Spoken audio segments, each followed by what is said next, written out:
ನಮಸ್ಕಾರ. ಏನು ಹೆಸರಣ್ಣ? ವಿರೂಪಾಕ್ಷಪ್ಪ. ತಾವು ಎಲ್ಲಿಂದ ಬಂದಿರಣ್ಣ? ದೇವ್ರ ತಾರ್ಗ. ಇನ್ನೊಬ್ರು ಇವ್ರು ಯಾರಣ್ಣ? ನೀವು ಅವ್ರ ಮಗ ಇದ್ರಿ. ನಿಮ್ಮ ಹೆಸರೇನ್ರಿ?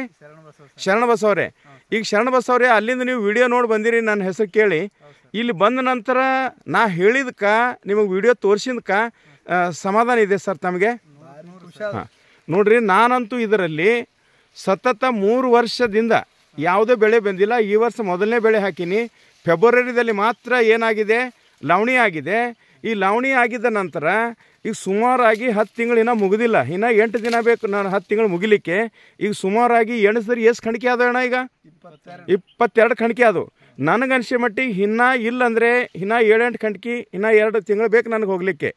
7-8 ಕಣ್ಕಿ ಅಂದರೆ ಸುಮಾರು 22 ಅಂದರೆ 28-30 ತನಕ ಸರಾಗಿ ಆಗ್ಬೋದು ಅಂತ ನಾನು ಇಟ್ಕೊಂಡೀನಿ.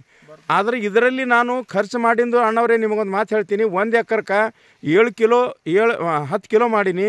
7,500 ಮಾಡೋದ್ರಿಂದ ನನಗೆ ಇದರಲ್ಲಿ ಉತ್ಪಾದನೆ 40 ಟನ್ ಆಗ್ತಿತ್ತು.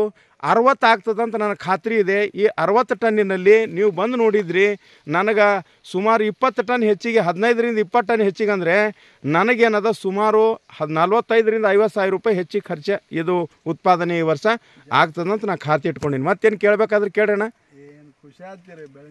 ಬೆಳೆ ನೋಡಿ ಖುಷಿ ಆಯ್ತು. ಏನಂತೀರಿ ಬಸವಣ್ಣ, ಶರಣ ಬಸವಣ್ಣರೇ? ಕ್ಲಿಯರ್ ಐತ್ರಿ, ಪರವಾಗಿಲ್ಲ. ನೀವು ಅಲ್ಲಿಂದ ಅಷ್ಟು ದೂರದಿಂದ ಬಂದಿರಿ, ನನ್ನ ಹೊಲಕ್ಕೆ ಭೇಟಿ ಕೊಟ್ಟಿರಿ, ನನ್ನನ್ನು ಕೂಡ ಭಾಳ ಸಮಾಧಾನ ಆಯಿತು. ಇದ್ರ ಬಗ್ಗೆ ತಾವು ತಿಳ್ಕೊಂಡಿರಿ. ನಮ್ಮ ಕೃಷ್ಣ ಬಿಸ್ನೆಸ್ ಪ್ರೈವೇಟ್ ಲಿಮಿಟೆಡ್ದಲ್ಲಿ ಆರ್ಗಾನಿಕ್ ಇಂಡಿಯಾ, ಹೆಲ್ತಿ ಇಂಡಿಯಾ ಮಾಡುವಂಥ ನಮ್ಮ ಅಮರ್ಜಿತ್ ಚೌರಾಶಿ ಅವರು ಕನಸನ್ನು ಇಟ್ಕೊಂಡಿದ್ದಾರೆ. ನೀವು ಕೂಡಿಕೊಂಡು ಭಾರತದ ಎಲ್ಲ ರೈತರಿಗೆ ಇದನ್ನೇ ಉಪಯೋಗ ಮಾಡಿಕೊಂಡು ಹೆಚ್ಚಿನ ಲಾಭ ಪಡೆದು ಕಡಿಮೆ ಖರ್ಚು ಮಾಡಿ 1 ಎಕರೆಗೆ 40,000-50,000 ಉತ್ಪಾದನೆ ಹೆಚ್ಚಿಗೆ ಮಾಡಲಿಕ್ಕೆ ನಾವು ಸಲಹೆಯನ್ನು ಕೊಡೋಣ. ಧನ್ಯವಾದ ಅಣ್ಣವ್ರೆ.